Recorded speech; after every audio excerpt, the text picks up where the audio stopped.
baseball. We had the Super Bowl last night, but we're getting into a little bit of everything today. With football ending, that means we can turn our attention to baseball. We got Johnny V standing by to get his thoughts on the upcoming college baseball season. Also, we're going to start our MLB previews today. We're starting with the defending champion Los Angeles Dodgers, who are favored to go back-to-back. Also, it's a Monday. We had another great Saturday in college basketball. Number 1 Auburn, number 2 Duke go down. We'll talk about the top 10 teams in college hoops. Kate Constable going to join us later on in the show. We got Luka making his Laker debut tonight. We'll talk to Kate about that. And then we'll wrap everything up with our favorite plays of the day. As always, any questions, any comments that you guys have for us, let us know. Make sure you go to the BetMGM Network, at BetMGM Network. You can find us on Twitch, on YouTube, on X. Send us in anything that you guys have. And if you miss any part of the show, over the next 30 minutes, we got you covered with the Send It In podcast, available wherever you get your podcasts. Let's get this thing rolling. Glasses in session. We go to the Glasser guest line.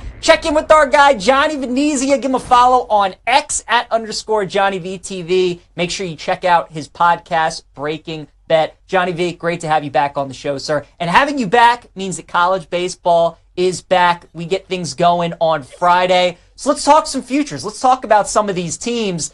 And the World Series final that we had last year, Johnny, between A&M and Tennessee, those two teams are co-favorites to get back and win the College World Series this year. So if I gave you those two, Tennessee or A&M, which team do you think has a better shot of getting back to the final? PJ, great to be with you, brother. College baseball, Valentine's Day, going to send myself a dozen roses and a box of chocolates for the occasion. It's going to be Texas A&M. That is this year's daddy wagon. This team, after losing the College World Series last year, was this close to imploding.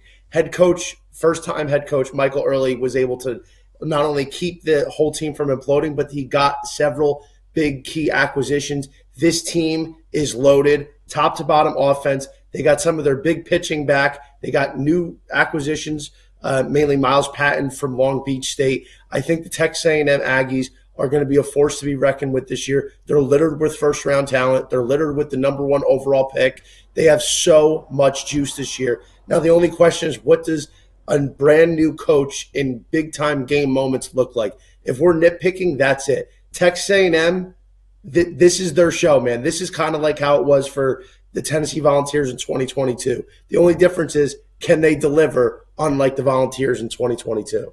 Yeah, we'll see. A&M should be really good this year. Johnny, anybody that's watching us on Twitch or YouTube, they can see the odds for the College World Series. And it's your usual teams, the A&Ms, the Tennessees, LSUs. And then Virginia's up there at 9-1 to win the whole thing. Virginia's got a good program. They're always one of the top teams in the ACC. But you normally don't see them this high in the preseason. Why is Virginia so highly thought of this year? And do you like the Cavaliers coming into the season?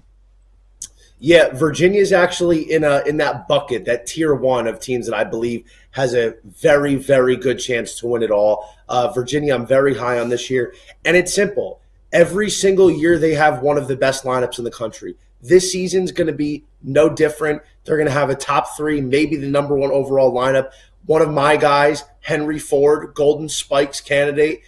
This kid is a draft-eligible sophomore. He's an absolute freak.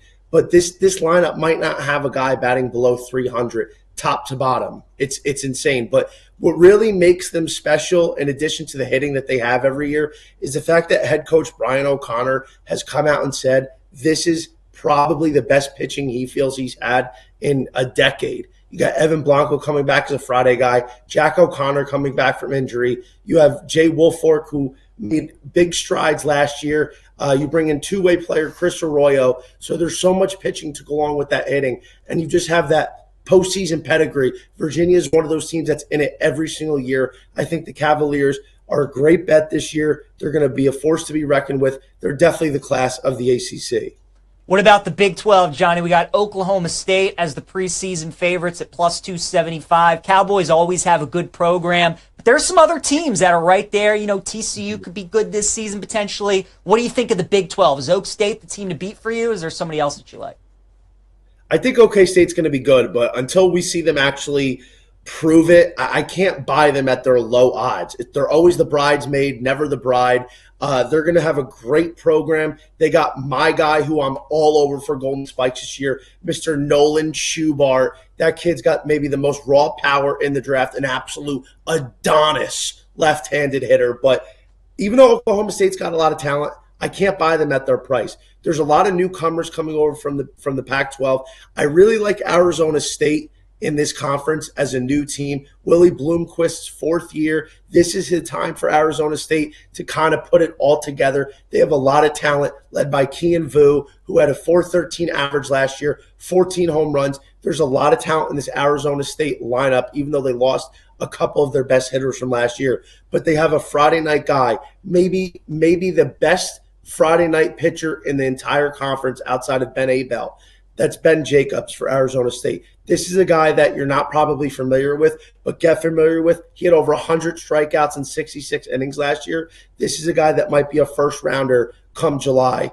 That's what you need when it comes to pitching in the postseason and making a deep run is great weekend pitching, and that's what Arizona State has, led by Ben Jacobs. So I like ASU 6-1, 7-1 range. There's a lot of different teams in the Big 12. Also like UCF as one of those long shots at 15-1, 20-1. All right, I like that. A lot of good stuff there in the Big 12. Johnny, I hear you mentioning some players that you like for the Golden Spikes Award. I know you're excited to talk about this market, so give us some players that maybe we should bet on this year to win Golden Spikes.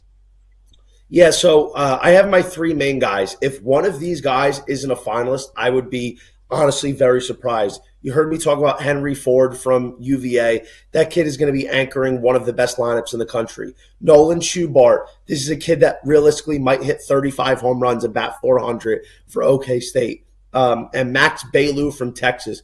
That kid's got a lot of pop. He can hit for average. The strikeouts are a little bit of a concern, but considering how good he is and Texas making that move from the Big 12 to the SEC is big. But PJ, I've devised a formula for betting Golden Spikes because it's a brand new market.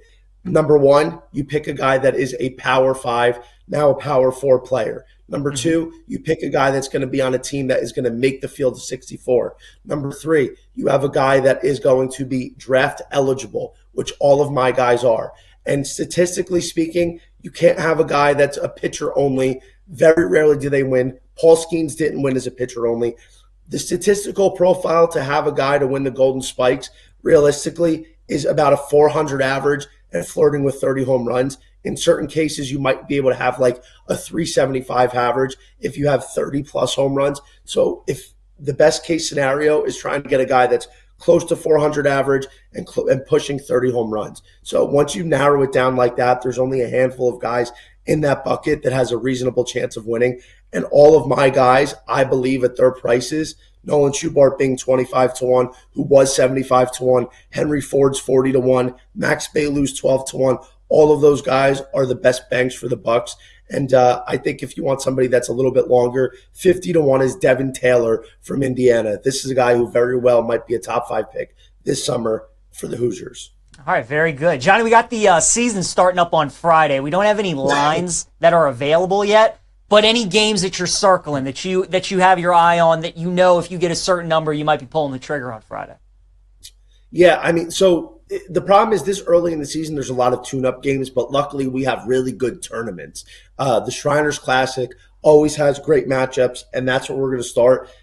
The noon game, first game of the season, Clemson, OK State in the Shriners Classic. It's going to be a lot of fun, that matchup. The problem is I'm not sure who's going to go for OK State on the mounds. They lost Brian Holiday, their Friday guy from last year, as well as Sam Garcia. They don't have a legitimate Friday night guy that we can count on right now. Their entire rotation is all transfers. But we know for Clemson, it's going to probably be Aiden Knack, a guy who's going to be a top college pitcher off the board next summer. So I'm definitely going to have my early eye on where the Clemson line is. As long as Clemson's anything, smaller than minus 130, I think I would take a shot on them because this kid, Aiden Knack, is really special. He had an unreal season as a freshman last year, and you better believe he's going to be one of the first arms off the board. So keep an eye out for that Clemson OK State game. I think it's going to be a tight line, but always going with the pitching. I think Aiden Knack and Clemson is probably the way I would look early on here on this Monday. All right, Johnny, and then in about 30 seconds, if I gave you $100, a free bet to place on any team to win the College World Series right now at the current price, who would you use that bet on?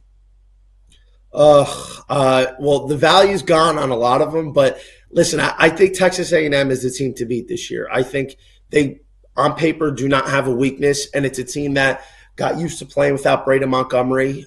They went all the way to the College World Series finals last year without their best player. I feel like Texas A&M, even though it's so hard to get back after losing the season before, I think given the roster and the talent that they have, I think the Texas A&M Aggies are the best team in college baseball this year. There you go. Johnny Venezia, really good stuff today, breaking down the college baseball season. Give him a follow on X, @JohnnyVTV, and check out his podcast, Breaking Bet. As you can see, Johnny's been battling some stuff. Nice enough to power through. Join us today, Johnny. That was awesome, man. We'll talk again soon. Thanks, guys. Appreciate it. Let's go, baby. Absolutely. College baseball back. Sure is. College baseball's back, and also our baseball betting previews are back in the MLB. And, of course, we had to start with the defending champs, the LA Dodgers, who are going to be really good once again because they still have Freddie Freeman, they have Ohtani, they have Mookie Betts. Their lineup's going to be loaded. But what makes the Dodgers even scarier heading into this season is how deep their starting pitching is. That's what was crazy about them winning the World Series last year is they got a $1 billion payroll and they really only had like 3 healthy starters, right? It was Yamamoto, it was Glasnow was banged up, Kershaw was really banged up, Walker Buehler was helping him a little bit to start games, but then he would help out of the pen as well. Now they got 5 starters, and a bunch of these guys would be number 1 starters on a bunch of different teams. They got Yamamoto, Ohtani, of course, is going to be pitching again this season. They got Glasnow coming back. They got Blake Snell in free agency, and then they got Saki as well, the rookie coming over from Japan. So the Dodgers, to me, the starting pitching is what's going to make them so good this season. And look, a lot of these future markets, when you're dealing with the Dodgers, right, the prices are going to be extremely tough to bet into. All of these things, I mean, their price to win the World Series is plus 250, to win the NL is plus 145, to win the NL West is minus 475. I don't want to get involved with really anything in those markets where it's concerned with the Dodgers. What I do like, though, is their win total. And it's high at 104.5, but I would actually still take the over because, again, the starting pitching. That's the difference this year with the Dodgers is how many good arms they can roll out day after day after day. Their lineup, I mean, 1 to 9 is really good too. Ohtani, Betts, Freeman, Will Smith, Max Muncy, all these different guys. But to me, it's the pitching. That's the difference in this year as opposed to some other years. 1 to 5, so good. So many guys that could be number 1s on different teams. So it's 104.5. I would still take the over on the Dodgers. There's a nice BetMGM special out there too that you can bet the Dodgers to have the regular season win record. You can take that at 10 to 1. I kind of think that's a good bet as well for them to win 117 games. I kind of like them to win 110, 111. So I think it might be worth it to bet them 10 to 1 to break a regular season record. When you're as good as the Dodgers are, you win the World Series last year, you're almost going to get bored with like how great you are during those dog days of the summer. Like kind of that incentive to maybe break regular season records could be what motivates them throughout the year. So I like 10 to 1 for the Dodgers potentially to have the most wins ever in the regular season that we've seen in Major League Baseball. But again, for the futures, like Ohtani's plus 175 to win NL MVP. I mean, he wins it essentially every year. So the fact you're getting it at plus money, he's going to be pitching again this year, certainly could be worth another bet. But I think maybe the value could be at Cy Young, looking at potentially Yamamoto at 20 to 1. That would be the only guy that I would consider. Blake Snell's obviously won this award a couple times. Glasnow was in contention before he got hurt. Ohtani's going to be pitching again, but I think Yamamoto would be the guy that I would look at 20 to 1. If you wanted a player award for the Dodgers, I would look at him for Cy Young, but win total over for LA. We're going to keep it that simple. Maybe they get off to a bumpy start, or maybe they're in a playoff series and they're trailing 2 to 1 in the NLDS, or they're trailing 2-1 in the NLCS, and maybe that's how we bet into them later on in October. But as for now, just betting them to like win the division or win the NL or win the World Series, no interest in betting the Dodgers at those prices. All right, let's talk some football. Gridiron Glass here on Send It In. What a performance last night from the Philadelphia Eagles. I mean, myself, I think a lot of people Expected that game to be one possession, come down to the wire, and Philadelphia, just ridiculously impressive. That roster as good as advertised. Their defensive line last night, unbelievable. Jalen played really well. It's not really getting talked about enough that Saquon did nothing yesterday for Philadelphia, and they were still able to dominate that game, which just shows you how good the Eagles are. If you commit everything to stopping Saquon like Kansas City did, Jalen Hurts in that passing game can still beat you down the field, and they were able to force some turnovers on Mahomes and the Chiefs, and we have not seen the Chiefs look that bad in a long, long time. Philadelphia, the favorites to go back-to-back right now on BetMGM, and rightfully so, at plus 650. Howie Roseman has built a machine, and that roster is going to be good for a while because they still have a lot of players in their prime. They're really good on both sides of the ball. And they're one of these teams that really doesn't rely on like one or two players to make them great. You know, obviously if Hurts gets hurt, that anytime your quarterback gets hurt, that's going to be tough. But they can withstand injuries to the wide receiver room or the cornerback room or any of these other places, maybe lose a guy on the offensive line. They're just so good on both sides of the ball. And with Howie's track record, with what he does in the draft and what he does in free agency, you would expect Philadelphia to continue to add to their team. And who knows if they're going to go out and maybe get Myles Garrett this offseason. Thought of that. Pretty scary. The Ravens are next up at plus 700. I think next year is truly the year for the Ravens. It feels like everything is kind of culminating for next year to be the year where everything sets up for them. Derrick Henry's probably got one or two more really good years left in him. Lamar is still in his prime. The key for Baltimore this year is for the first time in a while, they're retaining both of their coordinators. Todd Monken comes back as their OC. Zach Orr is the defensive coordinator. Their defense figured things out in the second half. They should be really good again next year. The thing that worries me about the Ravens is that they've been so healthy the last 2 years that you worry about that when a team's been that healthy, and we know how these things go in the NFL. You look at a team like San Francisco this season who made some deep runs in the playoffs, and then they just kind of got bit by the injury bug this season. Baltimore has certainly had their fair share of injury-plagued seasons throughout the years, but they've been relatively healthy the last 2 years. Can they stay healthy again and go on a deep run next season? That would be a team that I would look at. Then you got the Buffalo Bills at plus 750.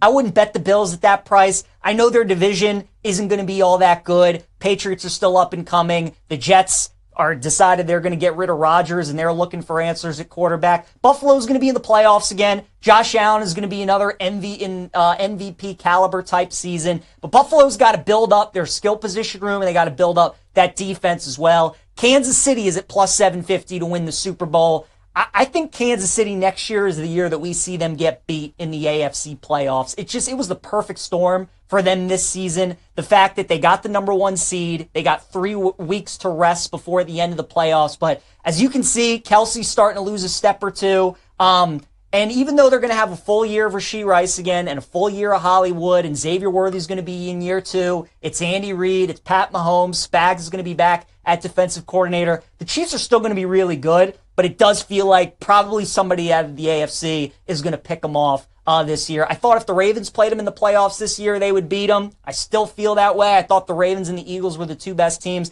Kind of saw that last night too, man. Once Philly started forcing turnovers on Kansas City, they finally started to look human for the first time in a long time. Detroit's after Kansas City. They're plus 800. I'm down on Detroit going into next season just because of all the coaches, the changes to their coaching staff, right? Detroit's roster is excellent. The offense is going to be one of the best in the NFL. Defensively, they had so many injuries, as we know, going into the playoffs. They're going to get those guys back. We're going to find out just how good of a coach Dan Campbell is, because he's really not a play caller on offense and he's not a play caller on defense. He's just a culture, locker room, leader of men type guy. So he really needs his OC and DC to be really good. It's kind of the same story with Philadelphia, right? We saw what the Eagles looked like last year when Sirianni didn't have a very good OC or a DC. What does the Eagles do? They bring in Kellen Moore, they bring in Vic Fangio, and they win a Super Bowl. So don't overlook the fact that Ben Johnson and Aaron Glenn are both gone for Detroit. I think that's what's going to hold them back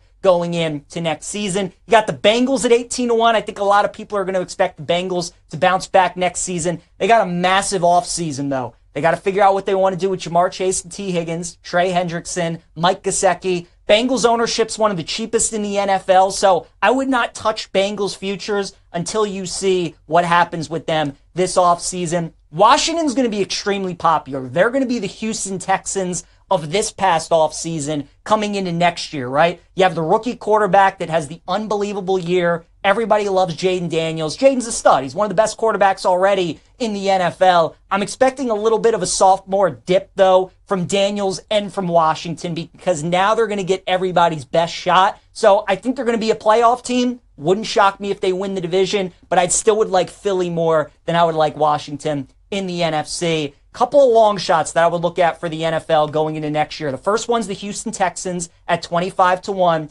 Keep in mind, in the AFC the last 2 years, there are 4 teams that have made it to the divisional round. The Chiefs, the Ravens, the Bills, and the Texans. So they have proven that they can make it amongst that group of the AFC elite. Now the next step for them is to beat one of those teams. They got a really good quarterback in C.J. Stroud. They got to help build the wide receiver room around Nico Collins. DeMeco Ryans a really good coach. They have a really good defense. I think the Texans, I think there's good value on them heading into next season. And then the Seattle Seahawks are my long shot going into next year at 60-1.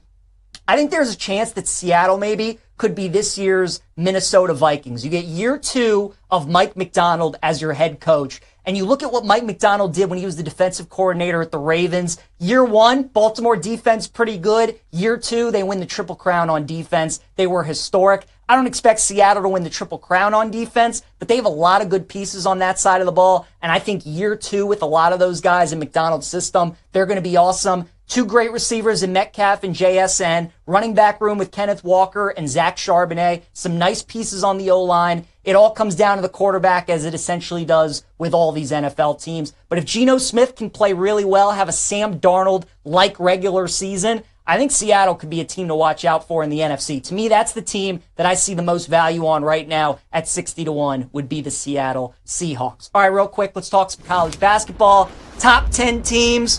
What a day we had on Saturday. Number 1, Auburn. Number 2, Duke going down. But even though both of those 2 teams lost, I still have them as my top 2 teams in college basketball. Duke's still my number 1 at plus 450. If you had to ask me today who I think would win the national championship, it would be Duke. They lost to Clemson.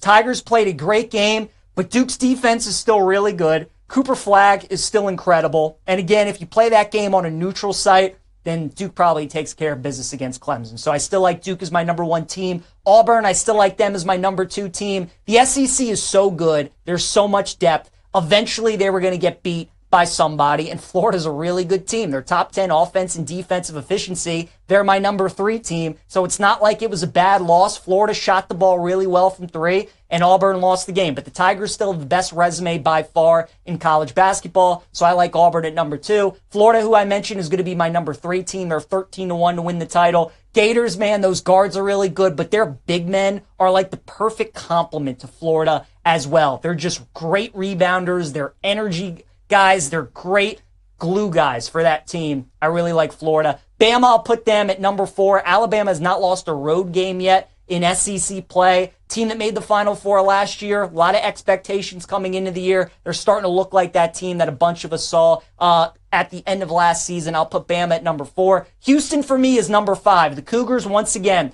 the metrics love them. Ken Palm loves them. Evan Maya, all these people love them. But my problem with Houston is they just don't have that guy on offense like they've had in past years of Jamal Shed, Marcus Sasser. So I'm out on Houston. They're my number 5 team, though. Team that makes the big jump this week is going to be Arizona at number 6. The Wildcats 35-1 to win it all. After starting the year 4-5, they're 13-1 in their last 14 games. Got to give Tommy Lloyd a lot of credit. Arizona looking as good as anybody right now in college basketball. I'll put Iowa State at number 7. Arizona and Iowa State are kind of trending in opposite directions. Iowa State started off the season red hot. Now they've kind of cooled off where Arizona started cold, and now they are super hot. So Iowa State number 7 for me. Texas A&M, the best value on the board right now for a team to win the national championship is Texas A&M at 60-1. They're 37th in offense. They're number 6th in defense. They're the number 1 offensive rebounding team in college basketball. They also have a ton of experience. They got a lot of veterans on their team. The things that worry you about Texas A&M are the fact that they're 300th in free throw percentage and 294th in three-pointer percentage. So there are going to be games in the tournament where A&M's not making free throws, not making three-pointers. It's going to be if they can survive those games. But man, if they're hitting their shots to go along with the way that they rebound and they defend, they're as good as anybody in the country. A&M 60-1. I like their long shot price. Texas Tech, I like them as well at 35-1. Really good team, all about their point guard, Chance McMillan. If he plays really well, Texas Tech can beat anybody. And then St. John's, I'll put the Johnnies in at number 10. Number 2 defense, according to Ken Pom, but number 85 on offense. So Johnnies need to get a little better offensively, but with the combo of their defense and Rick Pitino as their head coach, St. John's going to be a tough out for anybody that they play. All right, let's go to the Lions Den now. Check in with Kate Constable joining us here on Send It In. You guys can follow Kate on X at Kate Constable and BetMGM network writer and host for us here on BetMGM Network. Kate, great to see you. What are some of your favorite bets that you have for us tonight? Hey, PJ, good to see you. Yeah, in the NBA, I love some team totals tonight. The Thunder specifically, over 126.5 for their team total. We have the best offensive rated team over the last 5 games going up against the worst defensive rated team in the New Orleans Pelicans tonight. The Thunder have averaged 131 points per game over their last 5. And the Pelicans are also second in pace, which is interesting because they're going to want to run and get up and down the floor. I see this being a high possession game, high scoring game. So the Thunder to go over their team total of 126.5 is my favorite NBA play for tonight. All right, very good. Kate, all eyes tonight will be in LA as Luka makes his Laker debut. And from a betting perspective, right, like this is what I've wanted to see. It's going to be awesome watching Luka and LeBron on the same team play together. But from a betting standpoint, especially like props, have you found a way that you're going to bet this first game or maybe bet the first couple games as LeBron and Luka are trying to figure out how to play with each other? Yeah, I don't think this is going to be like a Luka comes in and wants to put his stamp on the organization or kind of shove it to Nico Harrison and the Mavs. He'll eventually do that throughout his career, but I'm not sure it's going to be like a massive game from him tonight, especially scoring. He hasn't played since December 25th, since Christmas. He's been dealing with that injury. So his points prop is 25.5. I'm actually going to look over to his assist prop, 7.5. You can get that for even money at BetMGM right now. I think he's going to look to get his teammates involved. I don't think he's going to try and do too much on the offensive end. And then with how well the Lakers offense has been playing lately, hopefully they're able to capitalize on some of those assists coming from Luka. He's going to play the long game with this and not try and get too cute too early. So Luka over 7.5 assists is where I'm going to go tonight. Kate, how do you feel about this Laker team moving forward? They've won 5 in a row, 9 of their last 10. Now Luka enters into the equation. Is it still OKC for you in the West? Maybe Denver as well, or do you like this Lakers team? It's still OKC for me. They're at the top of my power rankings in the West. This Lakers team, the Mark Mitchell trade being rescinded, that was huge because the Lakers don't have a center now. Like they don't have much rim protection at all. I would have liked them a whole lot better if he was on the roster, but he went back to Charlotte. Dalton Connect is back in LA. I'm not sure this Laker team as much offensive firepower as they're going to have with LeBron and Luka. The defensive side's going to struggle and that rim protection's going to struggle. So I don't see this being a championship team this year. All right, very good. Kate Constable, make sure you guys follow her on X at Kate Constable, BetMGM writer and network host for us here. Kate, always great talking to you. Enjoy Luka's debut tonight. We'll catch up again soon. Sounds good. Thanks, PJ. You got it. All right, guys, time to wrap the show. PJ's plays here in about 30 seconds, so I'm also looking at that Lakers-Jazz game for a prop that I like tonight. I'm going LeBron over 7.5 rebounds against Utah. He had 17 against the Warriors about 4 days ago without Anthony Davis. I think with Luka back, LeBron's focus is going to be more on defense and rebounding. I think 7.5 is too small. We'll go over rebounds for LeBron tonight. I'm also taking the Jazz as my dog of the day, plus the points. Everybody's going to bet the Lakers tonight. Everybody's going to lay it. Everybody's going to root for Luka and the Lakers to win by $1 billion. I'll take Utah to keep it close. And then favorite bet of the night, we're going to college hoops. Guys, you watch this show, you know we're on North Carolina tonight, plus the 5.5 against Clemson. If you beat Duke, there's a good chance that I'm going to be fading you in your next game. Quick turnaround. Give me the points with North Carolina tonight, fading Clemson off their big upset against Duke. Thanks again to Johnny V, Kate Constable for joining us today on the show. Great show today. We'll see you guys for another great one tomorrow.